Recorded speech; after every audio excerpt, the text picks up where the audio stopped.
Good morning, good afternoon, good evening, from whichever parts of the world that you are joining us on this extremely auspicious day.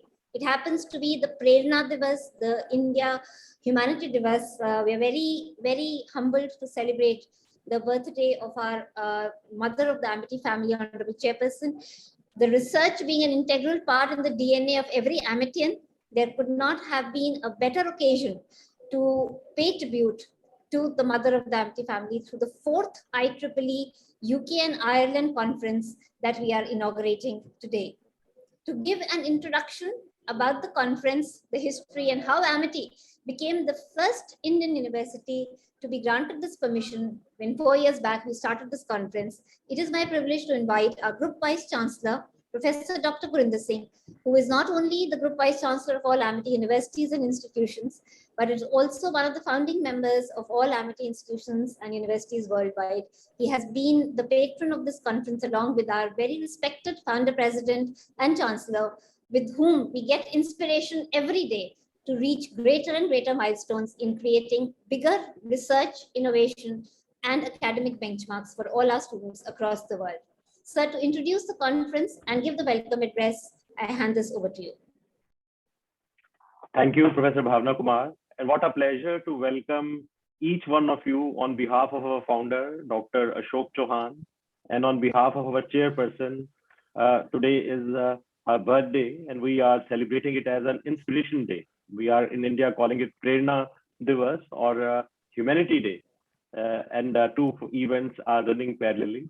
And on behalf of our Chancellor, Dr. Atul Chauhan, who is present here and is attending both the events. And on behalf of our all chancellors, vice chancellors, we have got 11 universities in India, and we have got 16 foreign campuses on behalf of all DGs, directors, deans, faculty members, and on my own behalf as a group vice chancellor of MIT University. It's such a pleasure to welcome you in the fourth international conference, which we are organizing in London. And this is such a special event, and I can't imagine to see all those who have participated in the first event are almost here in the fourth event also. My very special thanks and warm welcome to Professor Mike Hinchey, who is not only one of the co-founders of this conference, but has brought MIT to London. And before we started, I was just introducing Professor Mike Hinchey that no IEEE conference in Europe can happen without the name and without the participation of Professor Mike.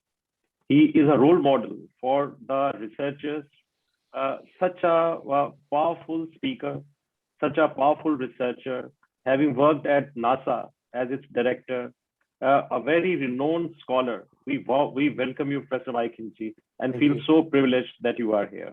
Thank you so very much. Thank you. Thank you.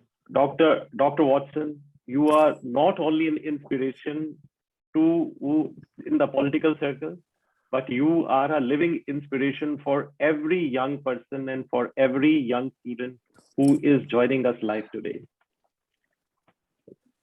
Researchers from across the globe, you can see and take inspiration from Dr. Watson, who at the age of just 20 years got the LLB, was the first woman in the history of the office of Her Majesty to serve as Attorney General for England and Wales, and became the only woman to have appointed as a Secretary General for the Commonwealth.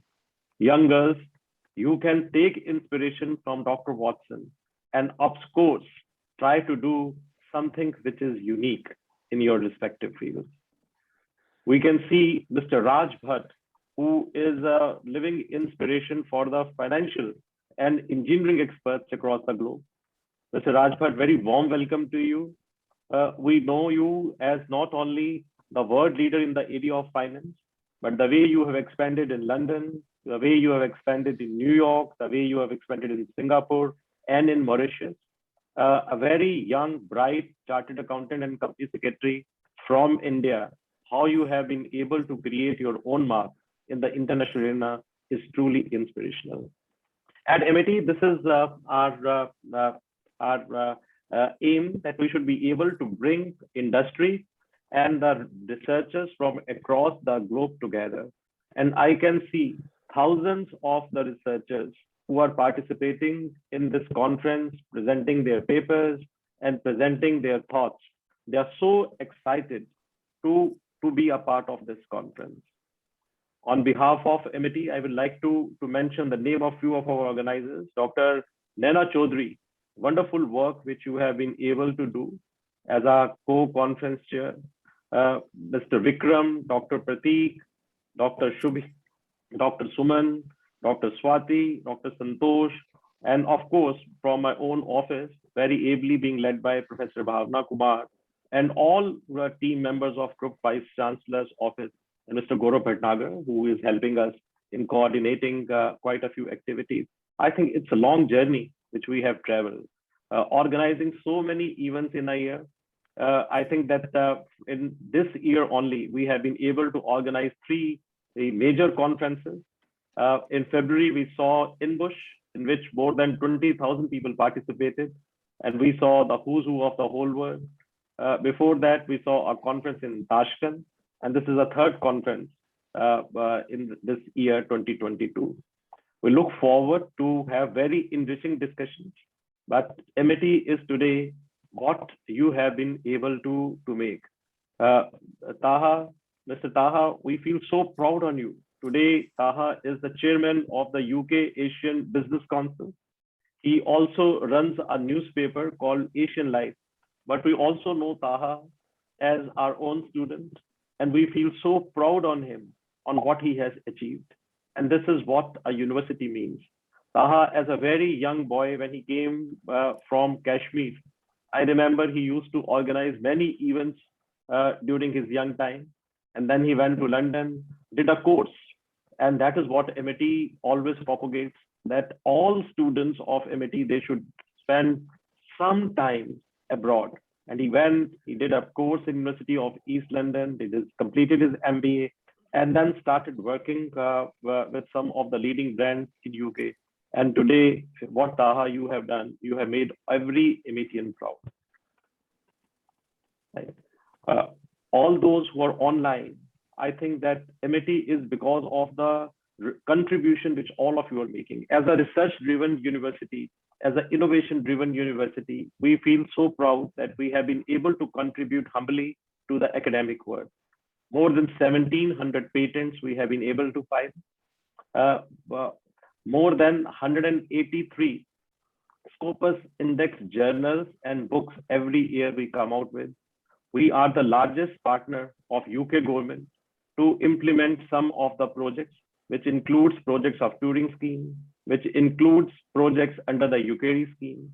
We invite hundreds of students from UK to India, and we send thousands of students from India to UK.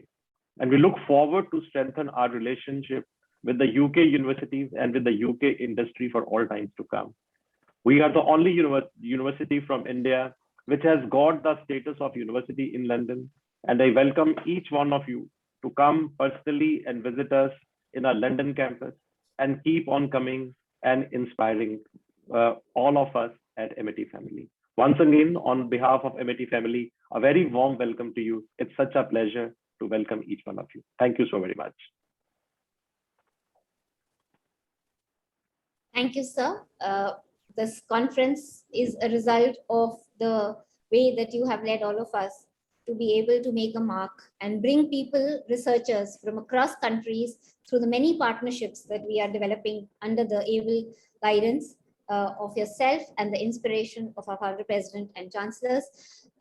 Being the Prerna Divas, while we derive inspiration from the mother of the Amity family, our very dynamic president of Amity Foundation and the chancellor of Amity University, Dr. Atul Chauhan. Under his leadership, we have become a global education group with more than 175,000 students across countries, across the world. He himself is a product in engineering from University College London and London School of Economics. And hence this conference, when we started in 2019, was an able tribute for us to take research to all parts of the world, starting with London. He has received a number of awards from various government agencies and organizations, including the Economic Times, CII, and also been featured on magazine covers of the Forbes magazine. He's a member of a number of statutory bodies. He's a distinguished fellow of the Institute of Directors and a member of the expert committee of the University Grants Commission of the Government of India. With his many achievements and many honorary doctorates, he continues to be not only our very honored and revered leader, but a source of inspiration for all of us. So without your blessings and your special address, this conference cannot be inaugurated. Thank you, Professor Bhavna. It's a great honor for me to be part of the inaugural of the 4th IEEE conference being organized by Amity from our London campus. Let me congratulate our great leader, Dr. Gurinder Singh, who is today joining us from Toronto, Canada, where he is on a great mission to establish Amity University in Canada. And Dr. Singh, I still remember those days, maybe 12, 13 years ago, when together we walked the streets of London, looking for the building where Amity would come. And then we ended up in Bedford Square, right next to the British Museum.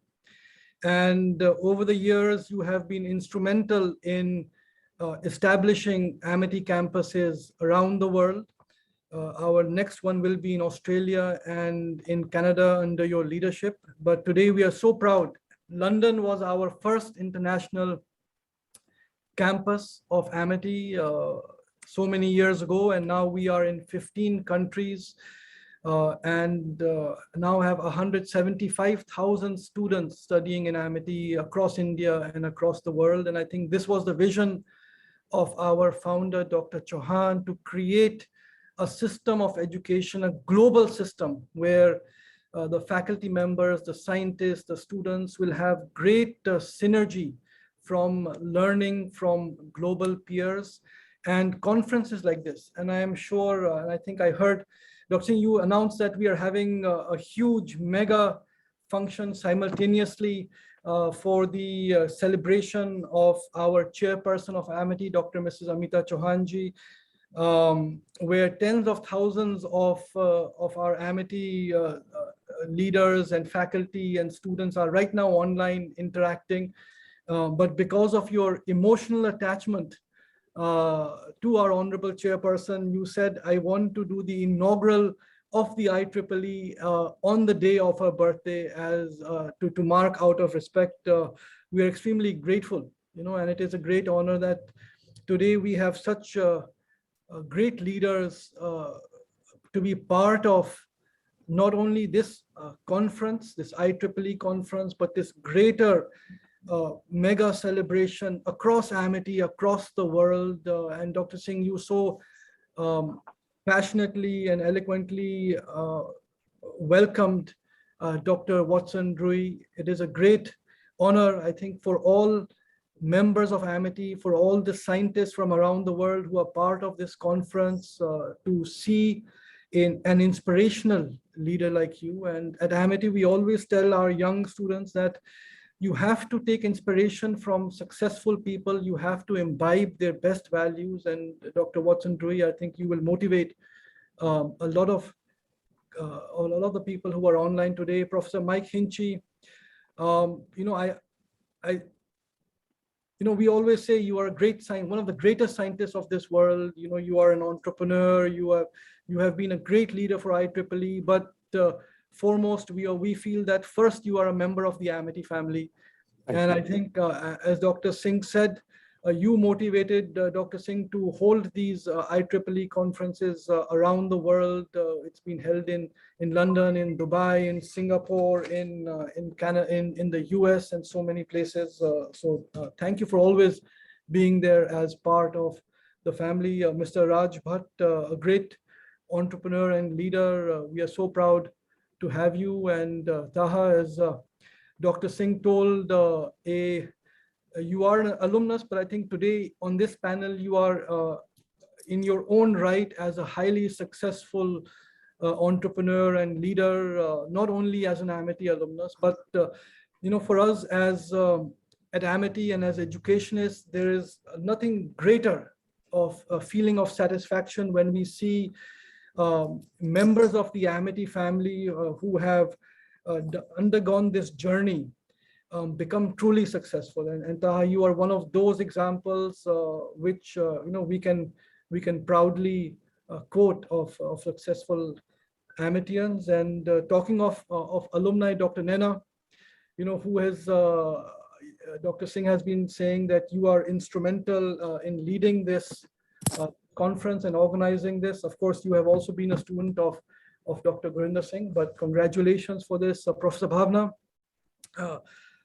Gaurav, it is at Amity, we are so lucky to have a great, passionate leaders. I've been told from the Greater Noida campus of Amity, Prateek, Subhranshu, Shubhi, Suman, Swati, Santosh, all of you must be online. I am extremely proud of all of you. To all the scientists who are online today, congratulations to you that your papers were selected. I know that how selective we are in choosing who can present papers. And I think for the growth of any academician, for a scientist, publishing at the right places, presenting, discussing with peers is most important. And I am sure there will be great outcomes from this conference. I wish you all the best. And just a few days ago, Dr. Singh, I very proudly informed Mr. Boris Johnson, who was the Prime Minister of the United Kingdom, who was, of course, on a state visit to India in Delhi. I had the opportunity to interact with him and spend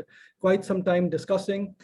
And I briefed him about our campus in London under the leadership of Dr. Lumi, who must also be online, that how successfully our campus is running. And he was very happy because 10 years ago, when he was the mayor of London, he visited our campus in Noida and spent multiple hours interacting with our students. And what a brilliant leader he is. He absolutely remembered his time. And I told him that we are organizing this IEEE conference in London. So on behalf of all of you, he gave his best wishes. So Dr. Singh, my best wishes to you. Congratulations, and thank you for having me on.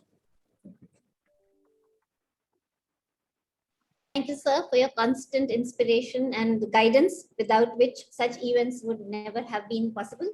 And thank you for joining us in spite of the fact that there are so many multiple events around the world. I now take the opportunity and the privilege to invite Dr. Watson. Women leaders are always exceptionally very close to my heart and person, and there's so much of inspiration that we derive from them. And Dr. Nesrin, the more I was reading about the work that you have done, I've always been following your work, but all the people here who are attending will take a lot of inspiration from you, who has developed your career from nursing, midwifery, health visiting, and higher education, to being a business owner and a board woman and a board member. As a business psychologist, Dr. Watson has focused now on leadership development. She lives and she speaks and she works with passion. She's actually leaving a legacy behind her, and because of which she has been honored by a number of people, including Her Majesty, multiple number of times, rated as a professional speaker, executive coach, a leadership development consultant. We are honored to have you, ma'am, and we are sure that you will enable us also to unleash our greatness and our power, and all the research community who are here listening to you on this occasion. Dr. Watson, over to you. Thank you. I am so honored to have been given the privilege to be here today. And I will speak with 3 reference points: purpose, values, and appreciating the spirit within. And I take a lot of support internally from the Cave of Light in India, from where I take my own spiritual development and journey. I came to England in 1969 at age 19 with the intention of studying to be a public health nurse, which is what we call health visiting in England, and to return to Jamaica to make vital contributions to Jamaica. Of course, I met my husband at the time I was about to return to Jamaica, and the rest of that is history. The point I want to make here is about always living a life with purpose. My purpose was to make an impact on health services. And so I've had experiences right across the British National Health Service. I saw at a time when the British National Health Service was not sufficiently supportive of diverse communities. And indeed, the leadership was certainly not demonstrating good leadership. So what am I saying to students? I am saying, be very responsive to the voice within and to the purpose within. When I saw what needed to be developed, I certainly did not have the resources to do so, but I knew with the vision that I wanted. And so I wrote directly to the Secretary of State, Virginia Bottomley, at the time. And I said to her where I saw weaknesses in leadership, and I wanted to be the person who developed a demonstration program in leadership for the health service for government. What an audacity. Who was I to do that? But Virginia Bottomley gave me that opportunity. And that demonstration program went across Birmingham and the Black Country and Yorkshire and the Humber region and the South and West NHS regions. And after 6 years, the program was evaluated by Warwick University, who evaluated it as an outstanding program that needed to be right across the whole country. And that led to the formation of the NHS Institute for Leadership. And of course, as we know in England, that the NHS Institute is now merged and morphed into the NHS Leadership Academy. So vision, and I will quote Joel Baker here, that, you know, vision without action is only a dream. Action without vision passes the time, but action with vision can change the world. So my question to you, what is your passion? And where do you want to leave a legacy in about changing the world and starting locally, your part of the work? What small contribution can you make? And no, you have no idea what that contribution will lead to much later.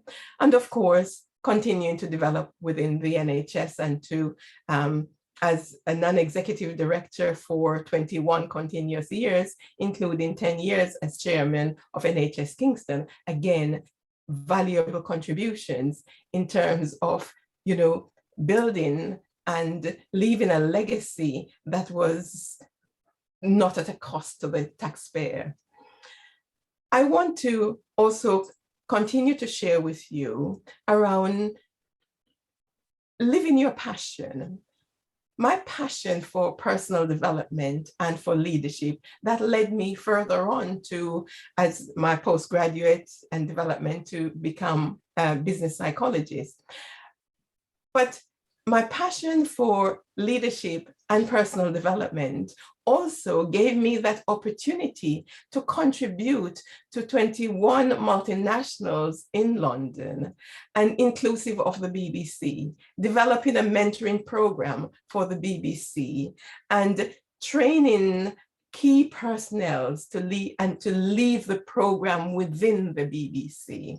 And that had enormous impact. So believe in yourself. I know that within the literature, there's a lot of discussion around imposter syndrome. I want to say to you, what you focus on expands. Never focus on imposter syndrome, because there is a presence within that will guide you. Believe in yourself. Confidence comes from recognition of your higher purpose and giving your devotion to your higher purpose, your commitment to your higher purpose, because the resources will always find you. Don't worry about the money. Don't worry about the physical and whatever resources are needed. The resource will always find you. So stay true to your commitment and stay true to your passion. I said I would say a few words around values. I recognize that integrity is so important. And within that, stay true to the value of integrity. Stay true to doing what you say and saying what you do. Staying true to the honesty. Staying true to treating others as you would want to be treated. Applying your emotional intelligence, and application of emotional intelligence will always, always, always outscore intellectual intelligence. Intellectual intelligence is important. I am, many of your scientists, and you know how important that is. But it can also be enhanced with emotional intelligence. And emotional intelligence is that recognition of knowing that you are understanding how the other person is thinking and feeling, and you can be in empathy with that. It's recognizing the importance of very good relationships and communicating in such a way that even when there are very challenging situations. Currently, I work as an executive coach with Her Majesty's government. And I work with very, very senior civil servants who sometimes will have differences of opinions, but the way in those differences of opinions can be communicated in such a way that others can hear. It's important that in your leadership, you're always influencing, and you're influencing in such a way that your influence stands out. Your influence has impact, and you do that with emotional intelligence. You do that because you are self-confident. You do that because you're self-reliant. You do that because you also recognize how important it is to think positive, and knowing that things will work out, and to find option appraisals. I recognize that I have only about 30 seconds left, so I will bring it now to a close. I leave you with being bold, and being bold with your passion, and being open to experiences. That there are times you will take on a project that will stretch you. Go for it, because being open also means that you will attract the right people towards you. And I'd say stick with empowering leadership, and be sensitive to the feelings of others, but always, always, always do the right thing. And I'll close with love and with integrity. I thank you for this opportunity. Peace be with you. Thank you, Dr. Watson-Joy. Indeed, a very, very powerful message from your side. Yes, integrity is everything indeed. And without proper implementation, without passion, a plan remains a plan, a vision remains a vision. And as we were discussing in the pre-conference briefing, we see that you're already an avid reader. And let me tell my audience who have joined us today, the very first section on her left-hand side is dedicated to leadership, and she's cataloged every book. So it just shows the immenseness of your knowledge on any topic. It was indeed wonderful to hear you. We have now with us Mr. Raj Bhatt, who's the Director, Elara Capital, UK. Let me quickly give his brief bio before I request him to speak. Mr. Bhatt has over 2 decades of senior management experience working in complex and multicultural organizations in 7 different locations spread over 3 continents. He has an outstanding track record in financial reengineering, including restructuring, mergers and acquisitions, and also in raising equity and debt in international markets. He is a member of the Institute of Chartered Accountants of India and also a member of the Institute of Company Secretaries of India, in addition to being a corporate finance representative registered with the FSA. So it is our pleasure and an honor to have you here today in this conference. Over to you, sir. Thank you. Because it's a, I did not know the topic, etc. So I am going to talk about the business ethics, I think, because I'm in the financial services industry and, we are highly regulated. And today we always say that the banks are run by the compliance, not by the, and there's a background to it, what happened 2007, 8, and what happened 2000, and what happened historically, we had. 2007, 8 was I think the landmark time when the bankers got really greedy, and that led to obviously melt down the housing market. And that also created a situation for banks where they were all bankrupt. A lot of the banks, government had to bail them out. And they had to let go some large banks like Lehman, Bear Stearns had to emerge. Even Goldman was, it survived because of the government support. So I founded Elara in 2002. It's been 2 decades now since looking at my experience in life, I always thought that no point creating big, creating beautiful is more important, where everybody is happy and, I've been very fortunate that, that's why I did not take any shareholders from outside. We are all 100% owned by employees. And fortunately, we don't have also any borrowings. And we distribute good amount of profits to our employees. And the objective is that we must run a free enterprise where everybody has opinion, everybody can raise their voices, everybody can object. And fortunately, my businesses are run by, every country is run by our own people who were somebody like New York, started by someone who joined me 15 years ago in London. He moved to New York. Singapore is run by somebody who joined me in London.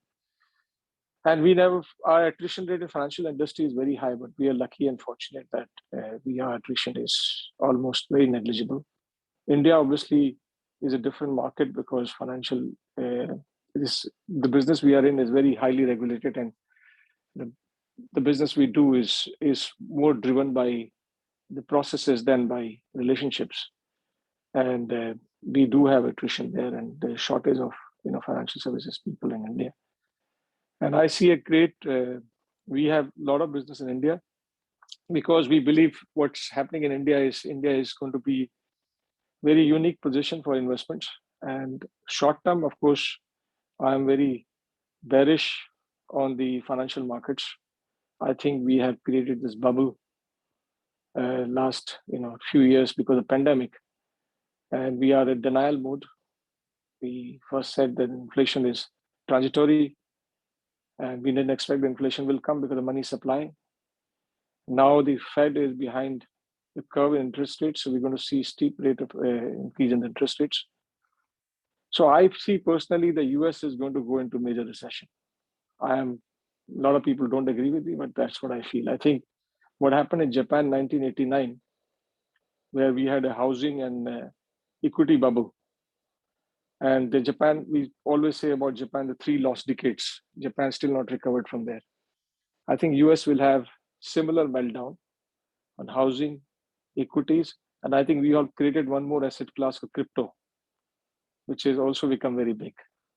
So we'll have 3 asset classes declining, and so that's my view, and people might disagree with me. A lot of people agree with me, and I think I personally feel really bad because the inflation hits the poorest of the people most, because they spent major portion of their earnings on basic things like the energy and the food, with inflation running 8-9%. We're still denying it. We're saying no, inflation will be okay. Now we're going to have pressure on the wage inflation. So we're going to have interesting times. I think 2023 will be a very interesting place where we will see the recession.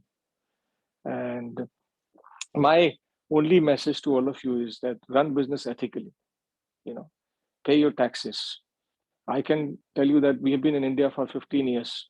We've not given 1 rupee bribe in India. People say you can't do business without bribing. I think they're all wrong. We've not bribed anybody. So you have to fight battles sometimes. We only had problems from, I think, income tax in India, where they used to demand money, and obviously we never paid, and we finally got the refund. So I think ethically running business, you can sleep peacefully. So create small and beautiful as opposed to large, driven by greed. And we know what happened 2007-8. We know what happened 2000 dot-com bubble. We know 1989 what happened in Japan. We also know 1929 what happened in US. I think we have a super bubble right now in equities, housing, and crypto, and we have a very tough time ahead. I hope the governments, are, they're fiscally prudent, because, no matter who you are, if you're not fiscally prudent, like we have seen situation what happened in Sri Lanka recently, in our subcontinent, where the fiscal discipline was not adhered to, and they face problem. And we have seen problem in Argentina. Now war has created additional risk, but that the risks are already there. The war is we're just adding few more extra bits. So I know I sound very pessimistic about the global economy, but India, I'm very bullish. I think India is on the right path. What's happening in India is we have maintained fiscal discipline, and of course we have inflation, which is global. I think that's going to hit. So temporarily, I see India will also go through the challenges on growth front, but I am very positive the medium to long term, because of what's happening in China. India stands out, and people investing in India will make money in long term, medium to long term. Short term, of course, there will be fluctuations. So my best wishes to all of you. Thank you ever so much for inviting me. It's my pleasure and privilege. And my best wishes to all the students who also want to pursue financial career or technology startup. I just want to tell you something about India. Two things, major changes I see in India is the women participation rate has really gone up significantly. I'm sure MIT University must be seeing the same thing, where women are now outnumbering men in all the top colleges, whether it's in medicine or say administrative service or engineering. That's a big change in India. I am of the view that 20-25 years from now, 2 decades from now, women will run the India. That's one change which has taken place. And second change is the middle class India is hungry now. They don't want small. So I also predicting that, a few decades from now, if you look at the rich list, you find a lot of people who are first generation entrepreneurs who made money because of their own effort. They didn't inherit anything. And so we'll see a big shift in the rich list in India, and that's a big change. I think the medium middle class, and these two things I think will make India really strong. And I'd like to thank you all. I think I wouldn't take much time. I have to also go. Thank you. It's a privilege to see all of you. All are very distinguished persons here. It's my privilege and honor. And hopefully I'll get to meet you someday. God bless you all. Thank you. Thank you, Mr. Bhatt. Very sound advice. And yes, we look forward to meeting you as well for the next conference in physical mode. Hopefully, we will be able to have you with us. And it could not have been a better thing after the inspiration of passion and values by Dr. Watson from Business Ethics to you. It is now my honor to invite Professor Ahmed, who's with the Queensberry University, and about sustainability. I think it's a wonderful panel that we have here today. Professor Anil, thank you for joining us today. He's a transformative leader with a track record and reputation for almost 25 years of work experience in the UK and across the world, particularly Africa and the MENA region. He's presently Professor of Knowledge Management and Sustainable Development, which I think is very close to the hearts of all of us around the world. The founding president of World Association for Sustainable Development, founding director of the Middle Eastern Knowledge Economy Institute, founder of International Diaspora Initiative of the SDGs University and Sudan Universities, and is being listed in the Who's Who in the World Lifetime Achievement Award, Who's Who in Finance and Business, and Who's Who in American as well. Professor Ahmed, thank you for joining us, and over to you for your special address. And Professor Bhavna Kumar, before he starts speaking, let me also say a few words about him. Professor Alam Ahmed is not only a known researcher, but I know him from many years. We are friends from the last 25 years. And I remember Professor Ahmed as a very young and dynamic person. I think those were the days when I met him for the first time in the University of East London. And I saw a very young man full of passion, working on a new journal, which was on sustainable management. We met, and this was in the room of Professor Drucker, who was a dean at that time. And Professor Ahmed said very passionately that he is coming up with a world-class journal, and one day he's going to create a word forum where all the leading world leaders will be a part. And today, when we see WASD, we see that how passionately he has not only been able to create that platform, but this is a platform in which all the leaders from across the globe and all leading universities of the world, they are part of. Professor Ahmed, whatever you have achieved, we feel so proud on the sustainable efforts which you have made in this area.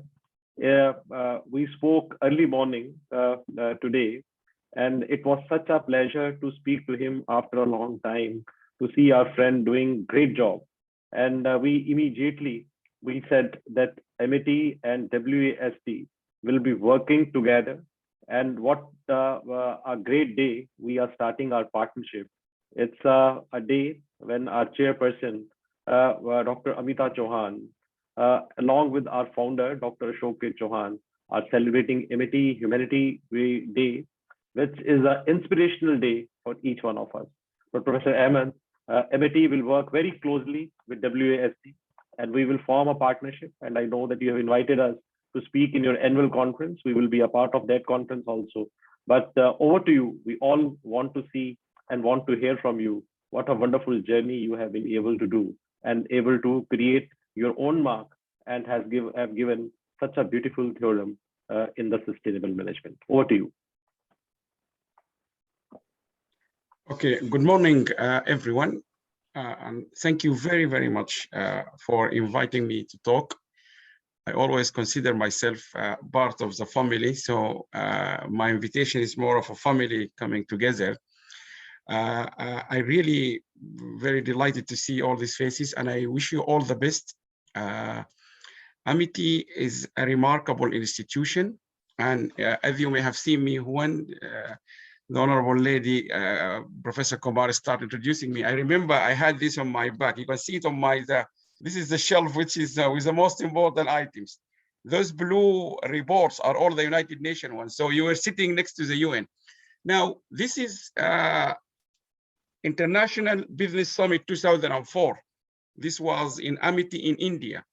And I had the greatest pleasure traveling all the way to India and to see Amity in action. And maybe I can remind you, I know Professor Gorinder, he doesn't need that reminder, but just and the Amity people might remember this. But this is to almost 18 years ago. And we went to Noida in Amity, they were discussing globalization and sustainable development. And I always remind institution, I say to them, one of the key success behind WSD is that we should learn from each other. And I have always been a campaigner for that. knowledge is not just in developed countries in the United Kingdom or in America or in Canada. You can learn from everyone else how they do things better. And that have been the courage we've been doing. And I always give examples. Amity has been one of the examples. And I'm truly, if you come to London, Gurinder, you come I will invite you to the same house to have a lunch with me. You will find this sitting here. Now, because most of the time I use it. But the important thing is, the issues Amity has been discussing for many years, if the issues really, now we have seen them, we have witnessed them. We have argued for almost 24 years now that we can't achieve sustainable development unless we all work together. And this all, we have been arguing from 1999, it has to include social science, technology, business, trade, environment, and others. In the very, very long time ago, people, they only think of sustainable development as something to do with the environment. We have been a campaigner. It has to involve all parties. Now, the reality now, and we have seen it, we have to do it together. You can't do it here alone in the UK or in India or in China or in America or in developing countries. And this is evidenced by what I've seen or witnessed in the last 3 years. I think that the coronavirus or the COVID-19 pandemic is a true example.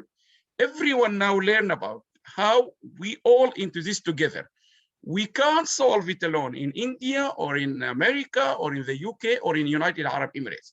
We all need to respect each other's ability. We all need to help each other. Because I remember our minister here in the UK said, yes, we have now vaccinated our people first, second, third, and now we're going to the fourth injection.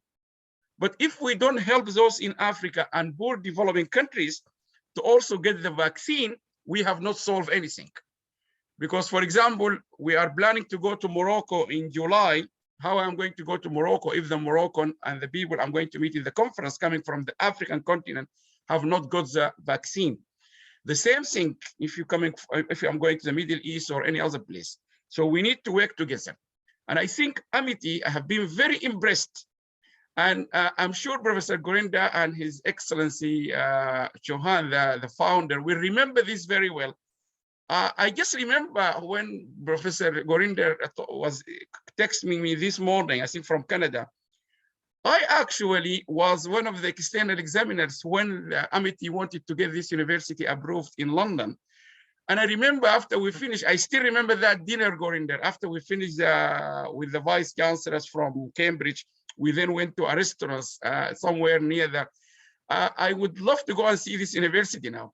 But what also impressed me over the last 2 years, I think the last year, when I saw one of my team, when we are building the Sustainable Development Initiative for all universities across the world, we had a team putting together universities. One of the countries, it was under our focus because it's part of our Middle Eastern Institute, is United Arab Emirates. And every day at night, I go and check what they have done. So when I look to the entries of universities, United Arab Emirates, University Ajman, Sharjah, and so on, then came to me Amity School, Amity University. And I was in a state of not shock of seeing it there, but the shock, I remember this in London, Professor Gurinder and His Excellency Chauhan, they were talking about also telling me, Alam, we're also planning to open a campus in United Arab Emirates in Dubai. So you really have proven you are not just talking the talk, but you are actually really walking the hard journey. And I think this is something I can really, I admire, and I have witnessed it. I remember there were the time when they were telling me we were thinking to do something. Now I have seen it on our website. If you go to our SDGs universities, you will see Amity Business School or Amity University in Dubai is there. So this is the way forward.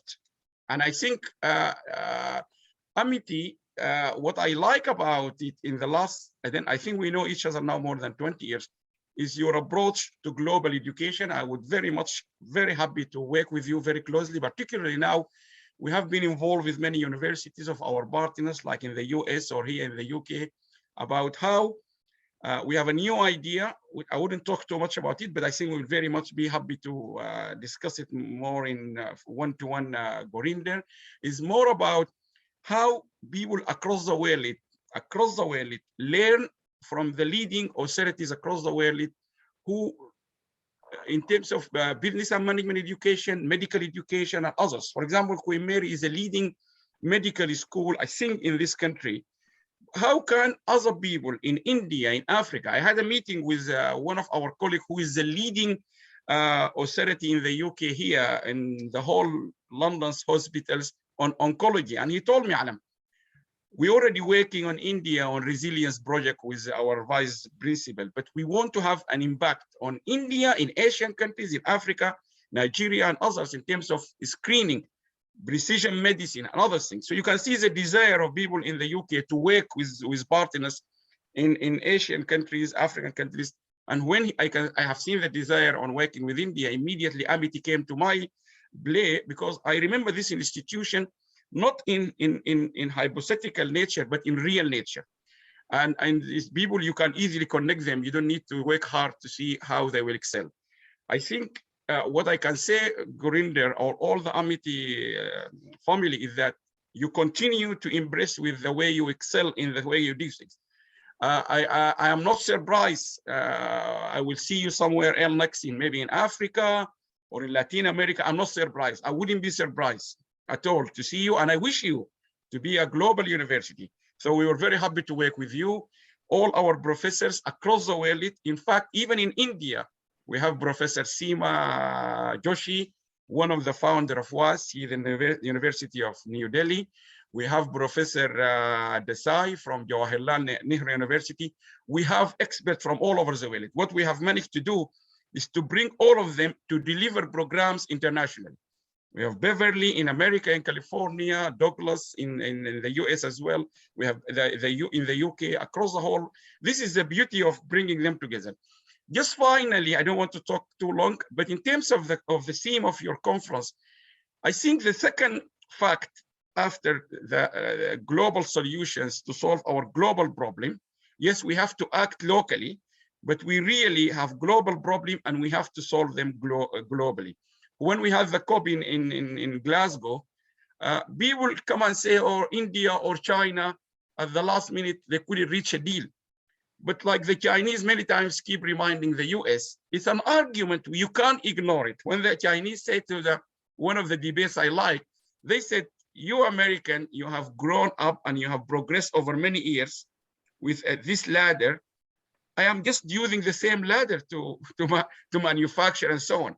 So we need to talk to people, not to ignore or say, oh, they are not lining up or they are not coming and joining us. Secondly, I always reminded my students when I talk about India or China or the US. For example, for the US, I always, international business lectures, I say to them, whenever we talk about the United States, I want you, please, to remember, we're talking about a GDP equivalent to the entire European Union. Please, when you talk about the United States, you need to talk about the entire Europe, France, Germany, UK, all put together in terms of economic terms or population.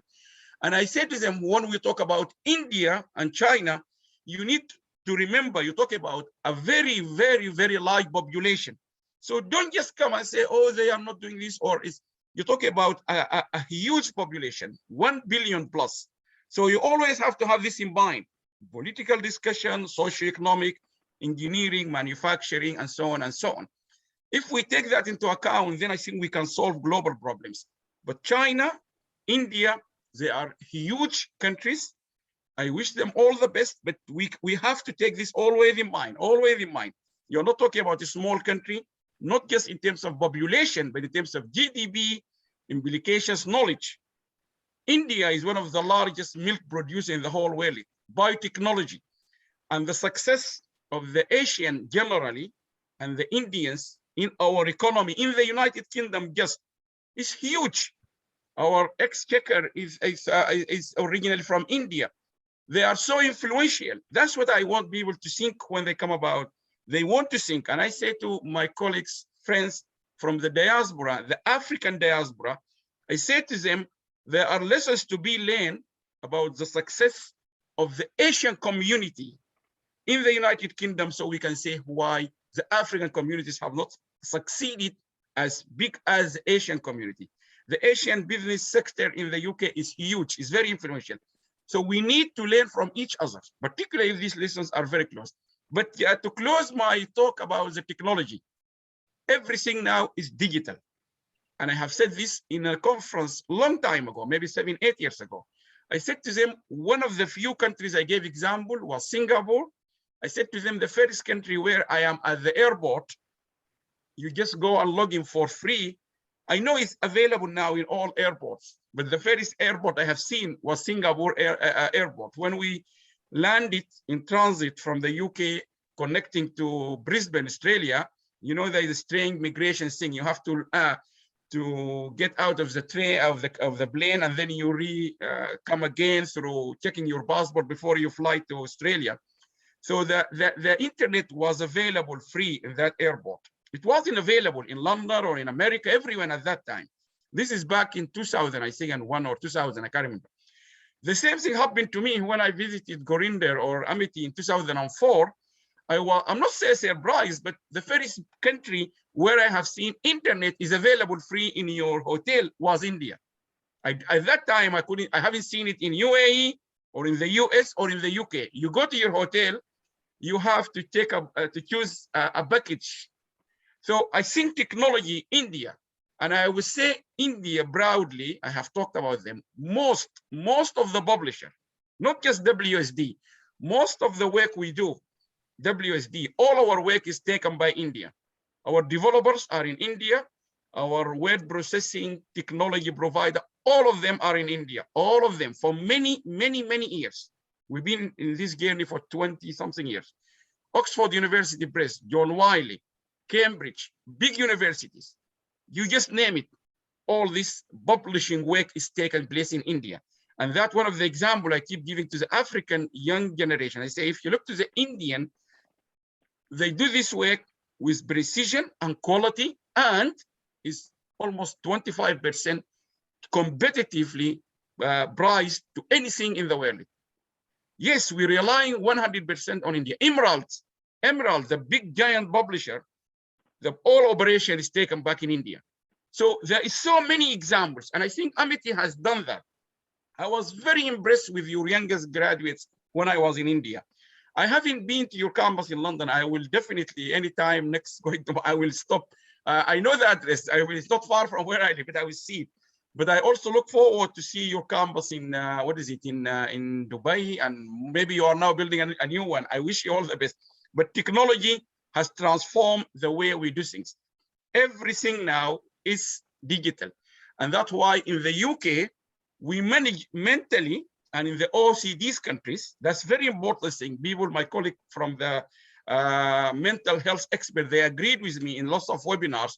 We in the OECD's countries, UK, France, Germany, and countries like America and Australia, we manage to a large extent to overcome the mental burden of the lockdown much better than those in Africa or in least developing countries. One reason was the digital capability we have. Here I have, my kids were locked in this house for many years. We can watch Netflix and all of it with high speed, so we can enjoy 4 or 5 TVs in the house are open at the same time. Each of my daughter having her phone. But people in Africa, when they were, I was talking to them, they said to me, Alam, we don't have electricity. We can't get out. I said to them, why do you get out and mix with people? This is dangerous. And they said to me, Alam, not because you live in the UK, you don't understand our culture, but we can't do anything in the house. You have your TV in front of you. We don't have access to movies, the way you do it, and so on. This technology, now I just clicked and I'm here. If there is a speaker now from Africa or other developing countries, he would have struggled. We had ministers of higher education having trouble to join us from some countries, ministers. So this is all can tell us back the future of any solution to our sustainability problem or developmental problem. You must have a good internet. And I think that one of the things India have done. You should have good internet and education. And I was very impressed. I haven't looked into what Amity is teaching now, but I would assume Amity in the forefront of teaching issues like artificial intelligence, data science, and all these relating to digital transformation. I wish you all the best. And I look forward definitely to work with you. Anytime you are in London, Professor Gorinda, I'm sure not only myself, but all my colleagues and Queen Mary, we will be delighted to see you. I work directly with the Vice Principal for International, which is the one who is the one Professor Colin Grant want to really expand. You are a very good example of an institution where we would be honored to work with you. And we will just carry the journey. But I know physically we haven't met for many years, but if things happen and any one of you here, we would love to meet you. And thank you very much. I wish you all the best and all the success.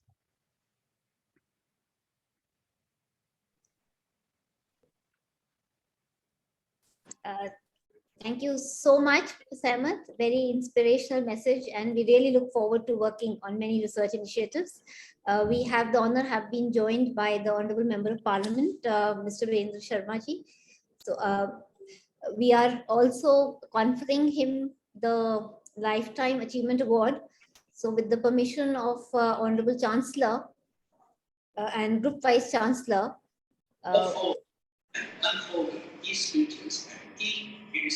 with your permission, Honorable Chancellor.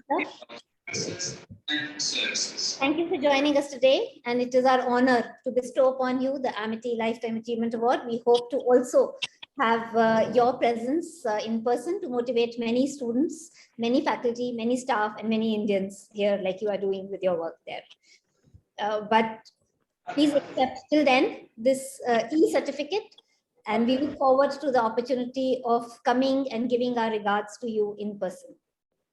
So kind of you, and thank you very much. My apologies that I could not join you earlier. This is a new technology which is alien to people of my age.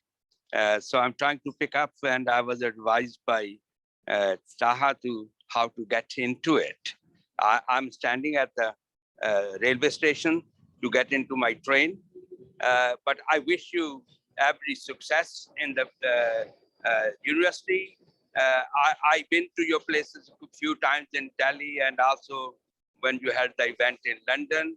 I look forward to meeting you all in London, maybe at the House of Commons or otherwise at your venue locally. I look forward to meeting you, and I thank you once again to honoring me in this fashion, and I will cherish that for the rest of my life. God bless you all. Thank you very much. Honorable Member of Parliament, he was the first elected Member of Parliament, and since then he has been elected more than 3 times, continues to be an inspiration for global Indians, and with significantly increased majorities. He's the chair of Indo-British All-Party Parliamentary Group. He's held many prestigious positions, including the Parliamentary Private Secretary to the Ministry of State, Home Office, Treasury, and we are so honored that our Indian community is giving us so many sources for since. He's member of many joint committees still, particularly Human Rights, the Justice Select Committee, International Development Select Committee. So I'm sure, sir, that the young researchers, students, and the delegates who are going to be presenting papers will take a lot of motivation from the work that you are doing worldwide. So kind of you. Thank you very much. Thank you. And Mr. Sharma, and Mr. Hello. Sharma, Hello, sir. How are you? Yeah, good to see you. And we remember your most significant contribution for the first time when we organized the IEEE conference with the founding chair, Professor Mike Hinchy, who is present here. You and Professor Mike Hinchy were kind enough to come to Radisson along with Mr. Taha and many others, and helped us in not only convening this conference, but also to ensure that we get the support from the global community. Thank you so very much. Today is a very special day, Mr. Sharma. It happens to be the inspirational day. We say that this is a day which we organize, and it happens to be the birthday of our chairperson, Dr. Mrs. Namita Chauhan, who is extending her best wishes to you. And our founder, Dr. Chauhan, and Chancellor, Dr. Atul Chauhan, are also online. All of them, they're extending their best wishes. And we are looking forward to welcome you in our all campuses. Mr. Sharma, since we met, we have now got 200,000 students 11 universities worldwide, and you know that a campus in London, and 2 more campuses are coming up. One, a world-class university in Toronto, in Canada, and another campus and a university in Australia. So we look forward to welcoming you across the globe. But as a global Indian and as a global citizen and as a British member of parliament, you are an inspiration for each one of us. Dr. Chauhan, who's our founder, he often remembers you. And whenever he speaks about the globalization, he takes your name, that how most significantly you have contributed. Thank you so very much.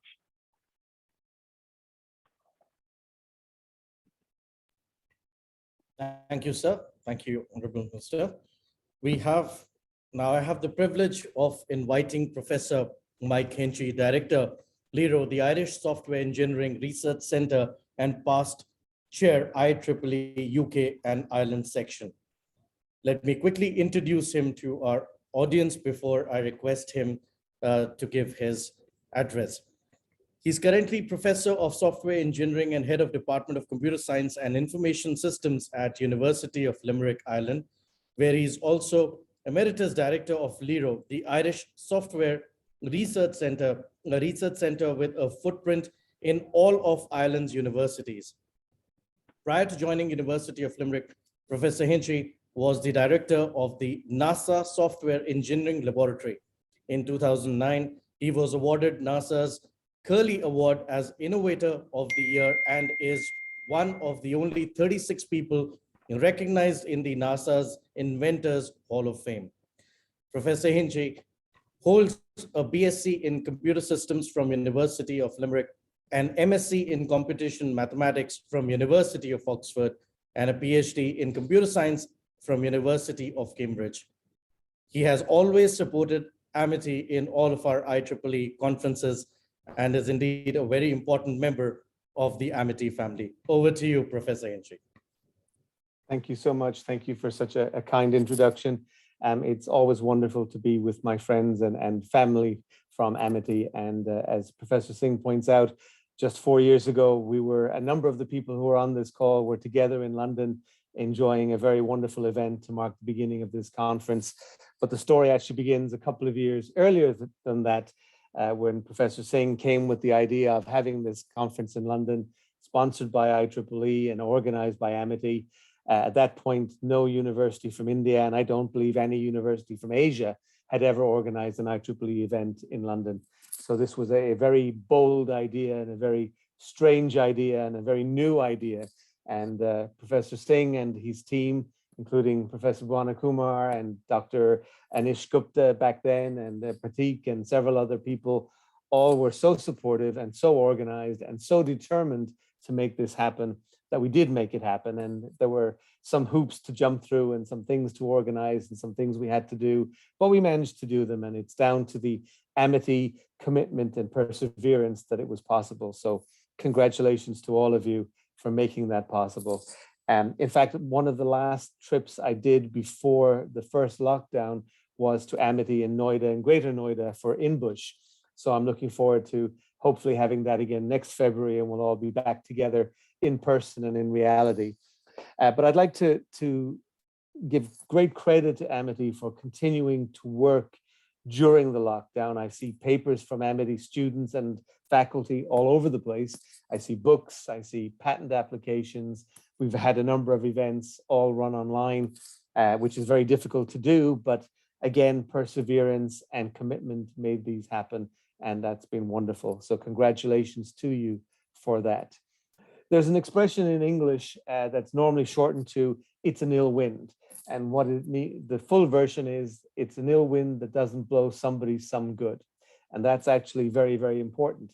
It's in times of difficulty, it's in times of challenge and adversity that we actually make some of our best progress, both in technology and science. We contribute so much when we are forced to. So imagine 2 years ago, platforms like this, like Zoom, like Teams and several others all existed, but they weren't anything as good or as efficient as they are now. More importantly, we didn't have the experience of using them. At this stage, there's probably nobody in education or in industry who hasn't had some experience of using these sort of platforms for meetings. I was talking to a friend last night who is very active in Toastmasters, and she was telling me that they prefer to use these sort of platforms because they don't have to go an hour and a half to the meeting and an hour and a half home. So in many ways, this has changed our experiences. We've seen all sorts of new apps for shopping, for restaurants, for food delivery, for getting food from supermarkets, all being developed. We've seen associated spin-out companies, some of which will fail and some of which will become unicorns as a result of being forced to look at this technology and these new technologies, even down to track and tracing apps. We've been using these apps to identify where sick people are, where sick people need to be supported, and who might have been contaminated by other people. And some of these worked very well. For example, in Ireland, about 25% of the population downloaded the app immediately and used it. And this helped us control the spread of the virus, but also it meant that the app was successful and useful because so many people were using it. If you compare this to a country like France, which isn't much older in terms of demographics, but where only 1% of the population downloaded the app and most of them deleted it within 2 weeks, their track and tracing was a disaster. So not only do we have to have these technologies, we have to use these technologies. It's very, very important. But it's also important that we use these technologies sensibly. Virtually any technology that can be used for good can be turned in some way to be used for bad, whether it's breaches of security and privacy, whether it's for crime, whether it's for terrorism, etc. So there are things we have to do to be cautious and to be careful. And NASA, for example, has a legal requirement that any technology it develops for space exploration has to be used in a non-space domain. So anything that's developed has to be used some other way. So of course, in NASA, we've seen the most recent rover land during the pandemic, in fact, Perseverance, and the associated helicopter, Ingenuity, that flies with it. And some of you who've been to my prior talks know that my mother's invention is used by NASA in Ingenuity, in the helicopter that's on Mars. And of course, these technologies will be employed in all sorts of other areas on Earth. They're being developed for Mars. The challenge of Mars encourages us to make these new technologies, but they'll be applied in other areas on Earth for good. They'll be used in all sorts of mechanized movement, whether it's automatic or semi-automatic. It'll be used in ensuring transportation is more efficient on Earth. And of course, some of the techniques in collecting data, in collecting photographs and images, in collecting samples will be used in other ways. And in fact, the coronavirus itself has spun us forward.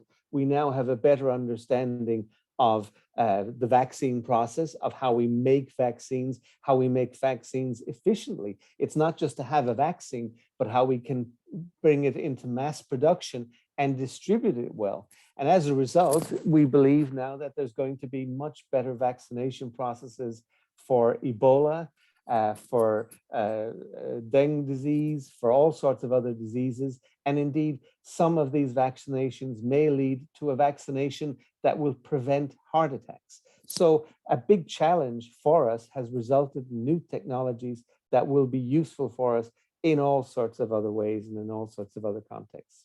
So please do think of how important all this technology is to us, but we must use this technology and we must use it for good. We won't be able to stop people using it for ill, but we have to try and make sure that it is used for good. I wish you a great event. I gather there's more than 150 presentations over the next 2 days, a fantastic achievement in any context, but doing it all online is fantastic.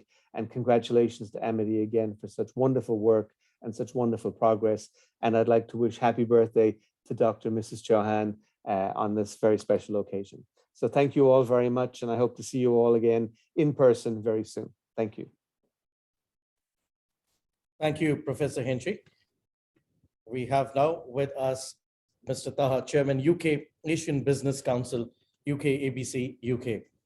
Let me quickly introduce him to our audience today. Taha is the chair of UK Asian Business Council, where he specializes in international business development and marketing, focusing on media, defense, charity, renewable and green energy, education, and sports sectors. Taha is the managing editor of Asian Light newspaper and writes about politics and diaspora-related issues. His experience of 23 years in business spans across several geographical regions, including the UK, Europe, Asia, Americas, and Africa. He's been appointed as the Economic and Business Advisor to the Kingdom of Bunyoro Kitara in Uganda. And most importantly, he is an alumnus of Amity University. We are all very, very proud of you, Mr. Taha. Over to you. Thank you very much for that kind introduction, Gaurav. And you used the word international business. Let me take you to 1999, when for the first time I met with Dr. Singh, myself, my mentor, my leader. And my question to him was in 1999, sir, how do you suppose this international business course is going to help us? And today, I will tell you the answer is in every meeting that I have in the UK. When I meet people from across the globe, the teaching that I got from this course helps me with every single meeting. I mean, how many courses around the world do you know where they will teach you in cross-cultural management that when you shake a hand of a Japanese, you have to be very soft. When you shake a hand of an American, you have to be very firm. And your handshake has to be very strong when you shake a hand of the person from Britain. So this is the kind of teaching that I have received from Amity. And it helps me in every walk of my life, every day of my life. And I'm very grateful to Dr. Singh.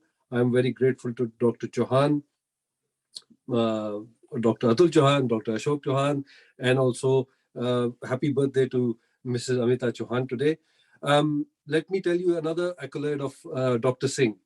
So he pushed us to go in for placements ourselves rather than waiting for the university to get us placements.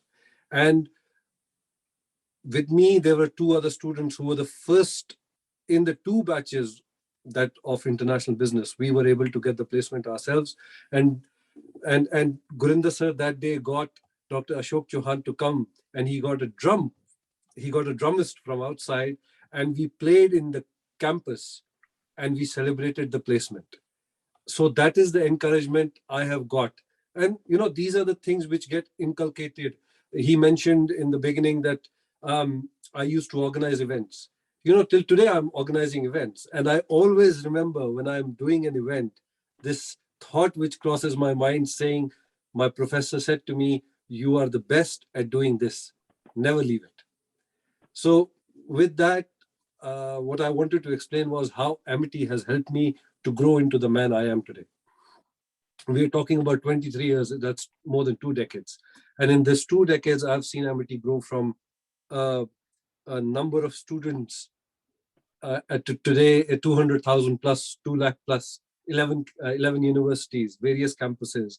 So I'm a proud Amitian, and I have mentioned it to everybody that I am an ambassador of Amity, and I will always be. I have also tried to give back to Amity as much as I can. From 2014, I took an international star from the UK who performed at the campus. Then in the previous conference, some of you were there who remember Mr. Virender Sharma and Professor Hinckley were the people who were giving out the awards that evening. I remember Dr. Nelson Dury also got an award that evening. Even Dr. Raj Bhatt, who has left us now from the meeting, he was an awardee. So there is always, back and forth and give and take in every relationship in life. I came to this country in 2002 to the United Kingdom. And believe me, at that time, I was of the opinion that I will go back to India and I will get into a job and I will do what a normal person would do in his professional life. But this country gave me the chance, the courses that I gave me the chance to go and explore. And I went into different streams. I went into finance, I went into media, I went into consulting. And one day I decided that, with all these networks and contacts I have, I am to do my own business, I need to be an entrepreneur. And I stepped outside of my comfort zone, and I did what I did is started UK Asian Business Council. Today we are present in every continent of the world. We probably have a contact in most countries that you can think of. We are working in most sectors. We are helping businesses to come to the UK. We are helping businesses to go from UK to other parts of the world. We launched our diaspora program in the parliament, where we started connecting Asia with Africa through UK. And people ask me why we are doing it. The reason is we are increasing the exports of the UK through the largest sector of UK, which is the services, which is what UK does about 70%. And all of this also brought me in touch with people from all walks of life. I mentor students myself now. I am on board of a lot of charities, a lot of other companies. And the whole idea is to tell the students that, you need to step out of your comfort zone. We're talking about technology today. We're talking about engineering, artificial intelligence, deep learning, and all of these things were never thought about before. Probably I don't even know what my son's job will be about maybe 20 years from now.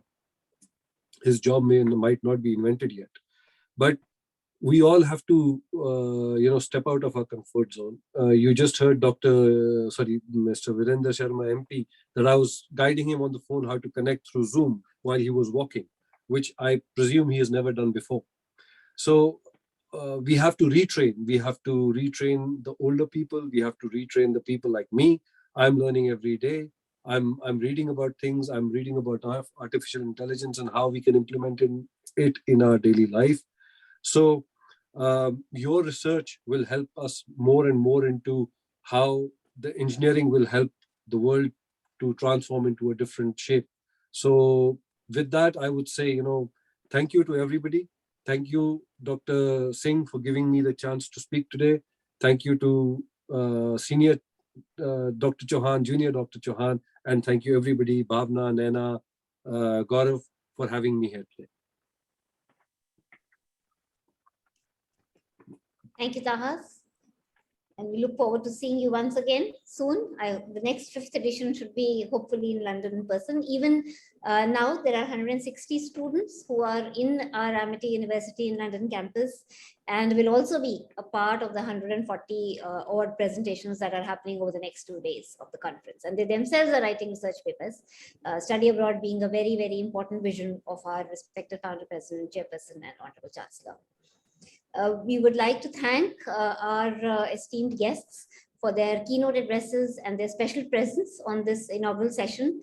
And though we would have liked to confer this citation in person, but I would request my co-host to just display the e-copy. Dr. Neston, it was an honor to meet you, and we hope that you continue to be giving us a lot of advice, continue to mentor our students, and we look forward to the opportunity of welcoming you to our campus definitely in February. We will send you a formal invite for our next conference, and if before that you're traveling to India, you're most welcome to come and visit us at any of our campuses. Thank you once again for joining us. Professor Alam Ahmed, your association with Amity goes 25 years back, and we hope to strengthen it now with the wonderful work that you are doing in the area of sustainability management and development. And yes, globalization and sustainability were there 25 years back in our minds, and we hope that with the research and the foundations that you are now working on, our research in this area will further strengthen with collaborative efforts. Thank you for joining us, and thank you for your address today. Mr. Rajbhat, entrepreneurs are very special. Our Prime Minister is also advocating Atmanirbhar Bharat, and that has been actually the vision of our chancellors and founder president Chairperson. We have a very good incubator system, and the words of advice that you gave on business ethics, I am sure that it will encourage all the young entrepreneurs to be able to think smart, dream in the right way and do their business in the best possible ethical manner. Thank you, and we look forward to meeting you in person. Professor Mike, the mentor of all the IEEE global campuses of Amity and a member of the Amity Worldwide IEEE family. Thank you as always. And it's always an inspiration to listen to you and be inspired by the wonderful work that you are doing across the world in the area of engineering, management, and intelligence systems. Taha, you have been a source of support, especially for being able to bring the UK and the Amity community together. And as an alumni of Amity, we are, with the permission of the Honorable Chancellor and the Group Vice Chancellor, we confer upon you the Amity Alumni Achiever Award.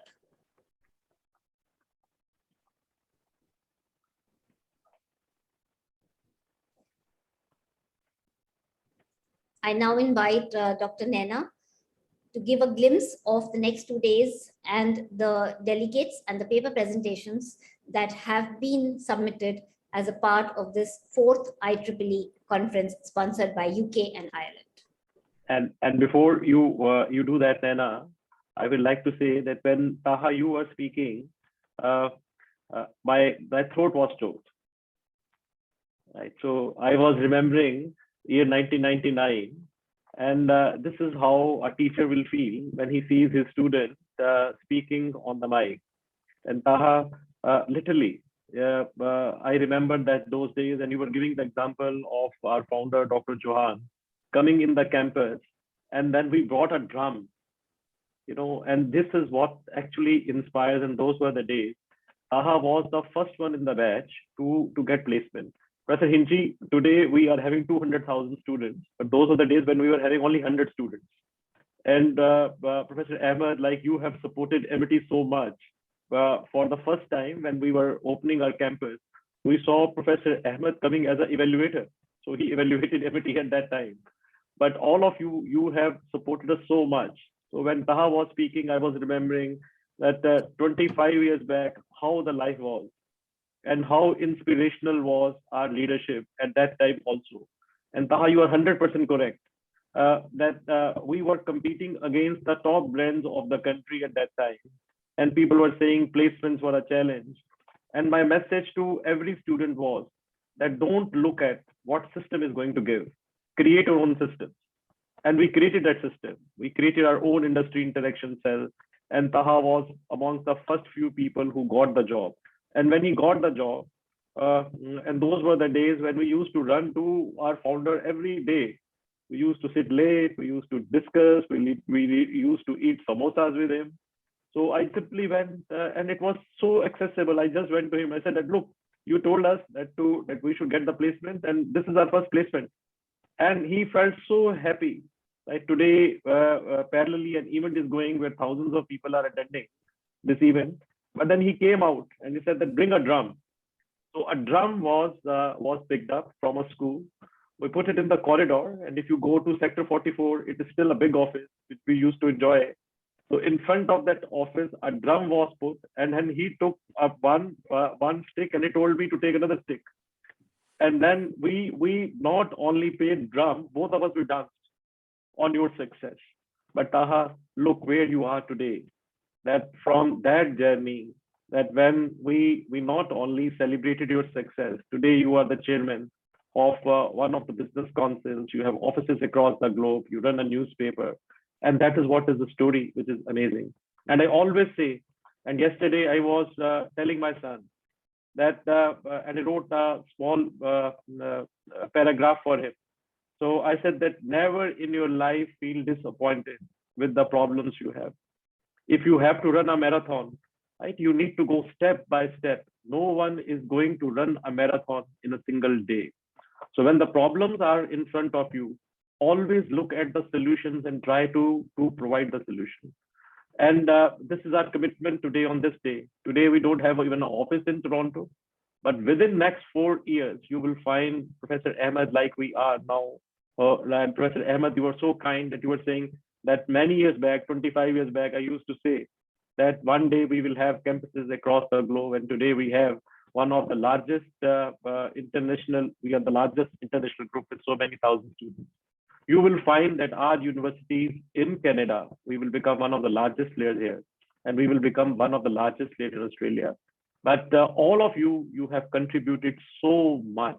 Professor Mike Hinchey, you are 100% correct that when for the first time I met, you had so many questions for me. By the way, I'm not an engineer. So Professor Mike Hinchey told me that you are coming with the IEEE conference, which is concentrating on artificial intelligence, on computing, and you want to hold it for the first time in London. No one has ever thought even in organizing such event in London. Why should we give you approval? And my commitment to him was that we are going to do it. And today, you are 100% correct, Professor Mike Hinchey. We not only became the first university to hold that event in London, but year after year, whatever it may come, COVID or no COVID, we thought that we will never break this chain.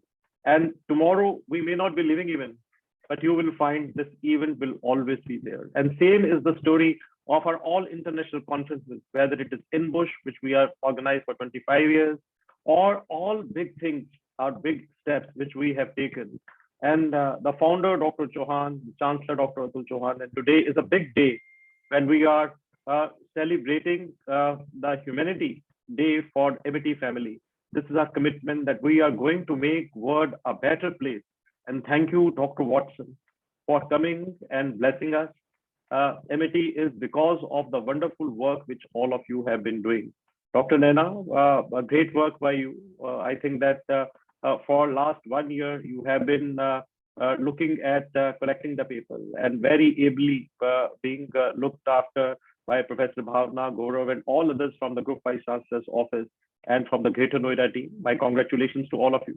You may now proceed with the conference proceeding. Thank you. Thank you so much, sir.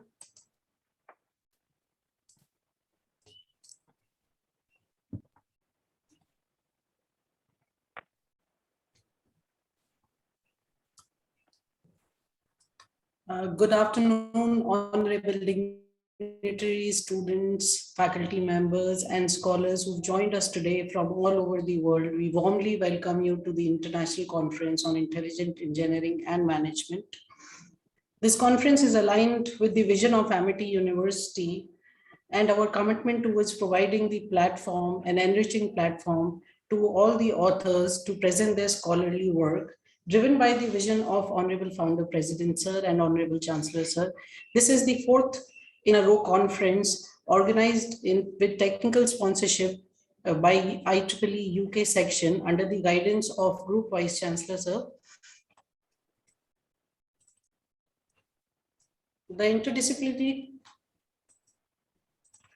interdisciplinary conference on the theme of intelligent engineering and management, it was first organized in April 2019 in the University Campus, London, and it observed an august gathering of eminent personality from academia, research, and industry across the globe. The second and third sequel, unfortunately due to the pandemic, but despite of all the odds, we organized the conference both the years, but in the virtual mode, and we received an overwhelming response from our authors with a large number of submissions. I'll take you to the glimpses of the conferences we organized in 2019.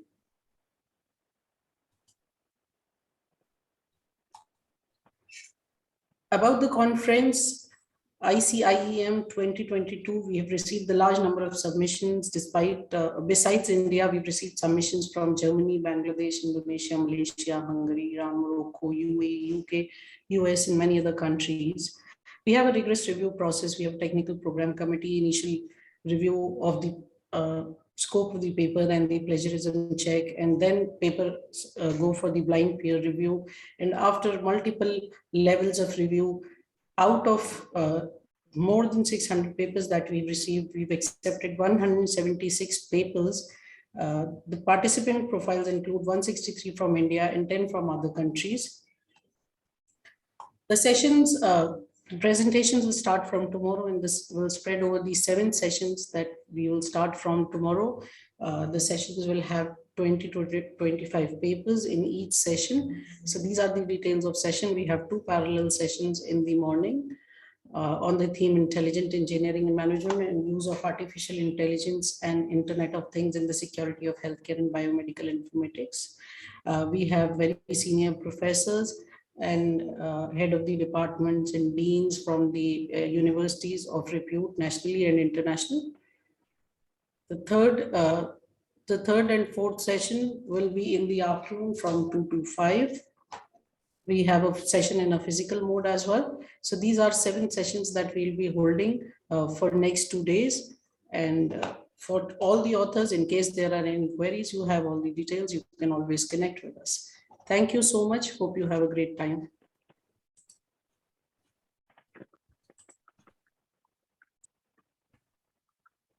Thank you, Dr. Chaudhary, for giving that wonderful overview of the IEEE conference. And now we come to the close of the inaugural session today. And I'm sure tomorrow and the day after, where there are numerous paper presentations, numerous ideas being deliberated. And it has always been possible with the support of all the luminaries that have been present here today.